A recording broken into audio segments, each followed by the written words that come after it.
Hello everyone, today we are going to learn basic Ibis Paint X tutorial how to export. So if you want to export your photo, you can select your photo from the gallery and then click triple dot icon.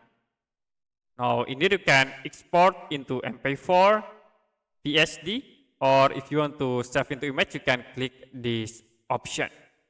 Will be show the two options. You can set file type into PNG or you can set into JPEG.